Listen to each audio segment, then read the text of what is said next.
the Chase Thomas Podcast, for people who have nothing but time to kill. Just Matt Green. What you got to do, man.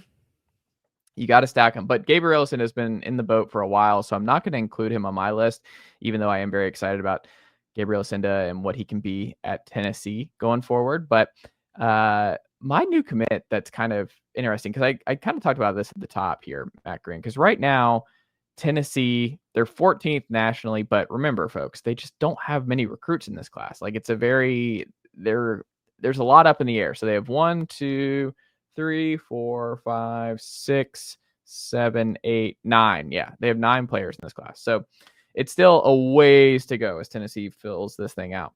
But the one of note for me that kind of, this is really getting in the weeds here, Matt Green, but one of the things Tim Banks has done exceptionally well of late is he has always developed these safeties who are not blue chip guys, but they're in the program for a while. Will Brooks was the most recent example of this. He was a walk-on starter this year at safety, right next to Andre Turrentine, and he was great. Like, he had a pick 6 against NC State. He had the game-sealing pick against Alabama.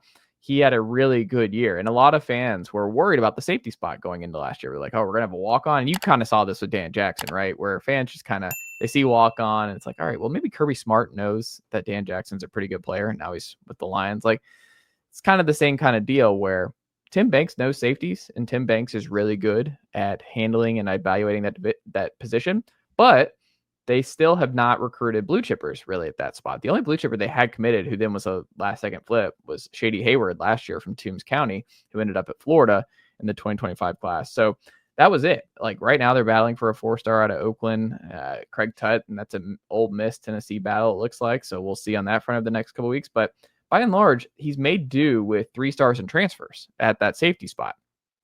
And Tennessee added 2 safeties who are both 3 stars in the last couple of weeks. One, KJ McLean, whose brother plays for Ohio State. He is an interesting guy from West Orange, New Jersey. He's the number 44 player at his position nationally, number 8 player in the state.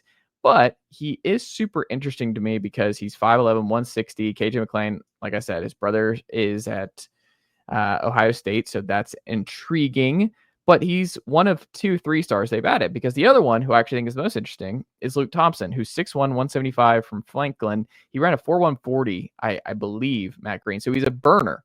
And he didn't have a bunch of big offers. He ran a 4.140? Or 4.440. What did I say? Okay, 4.4140. 4.140. I was like, he's the fastest human being alive? I did not mean, not 4.140. Sorry, 4.4140. But he's super fast. And he's someone, okay, here it is. Yeah, just want to make sure. He did get clocked at 4.41 seconds in the 40-yard dash last year. He actually set a school record last month by running in May by running a 10.59 second 100 meters at Tennessee's Class AAA track and field championships. So super fast kid.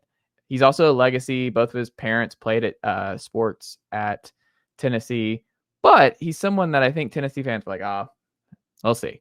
Like, oh, 3-star, Luke Thompson, like, he can move, this, that, and the other. But he hits hard. He's a fast kid. And I just, like, he's not going to pop right now. Like, he's not going to be the starting Tennessee safety in 2026, 2027 even. But if you were to tell me he sticks through this in this new era where with rev share and everything else, where if he's bought into the whole development part of this and he buys into the tutelage of Tim Banks and just lives in the Tennessee weight room and builds on that speed that he already has, that super fast closing speed, he's just someone I would just pinpoint. I would just circle Vol fans of, like, if Luke Thompson's like your starting safety for Tennessee in 2027, maybe 2028, the latest, that wouldn't surprise me. I think he's a really interesting long-term projection guy that I would not be surprised if he stays in the system, that he's someone that could be a factor in a major way in a couple years for Tennessee. So super fast kid, legacy kid, easy to root for. But Luke Thompson is someone I'm very fascinated to follow his trajectory at Tennessee. And if he's someone you just have to kind of keep, you just want to keep in the back of your mind where you're like, hey, you see Luke Thompson on the field in a couple of years, hey, it might be all right, and he might be a pretty good diamond in the rough for Tennessee out of there in Franklin. So Luke Thompson, the most interesting one of late to me, because I think in this new era, if he commits to, hey, sticking around and being part of this group and growing into the spot and maybe one day being a starting safety for Tim Banks in Tennessee a couple years down the line, being a Dan Jackson type, except with just a lot of speed, flying all over the place. Why not? What is it about Dan Jackson? What is the comp to Dan Jackson? Well, Dan Jackson, I mean, the thing with Dan Jackson is he could move. Like, Dan Jackson was like, Will Brooks wasn't like a super speedy guy. Like, he was I think a lax guy at Alabama. Like, he was a lacrosse dude. Like, he's big. Will Brooks was big. Luke Thompson was more fast, and Dan Jackson just felt like he had a pretty fast closing speed. And you can tell me if I'm wrong, but I just felt like he closed pretty quickly, and he was you ready for this? Sneaky athletic. Dan Jackson, Sneaky Matt athletic. Green. Real gym rat out there. No, I think Dan Jackson hit people. He definitely had good closing speed. He kind of seemed similar to J.R. Reed for Georgia too. Just like always in the right place and just hit people hard when they caught the ball. You ready for this, Matt Green? What's that? What a pull by me. Dan Jackson ran a 4.4 40-yard dashes pro day. There you go. That's what I'm saying. Luke Thompson ran a 4.41. We see what you're getting at. I think those are guys where people just, hey, Dan Jackson was an athlete, man. And I think Luke Thompson is an athlete. And I just think if he bulks up and he starts leaning into the heavy hitter and he has that same closing speed Dan Jackson had, Dan Jackson was a damn good Georgia football player for the last couple of years, and Luke Thompson might follow in that mold. If I'm Luke Thompson, I'm watching just nothing but Dan Jackson highlights, just like the last couple of years. If you really break it down, Dan Jackson was a walk-on that was a 4-year contributor. Like 2021, the biggest third down of Bryce Young's career. I think a lot of us remember it, where Keely Ringo took the pick to the house to seal the national championship game. Dan Jackson was on the field for that play in 2021. And then he gets hurt early in 2022 and misses most of that season. But it's like he would have been a starter on that team.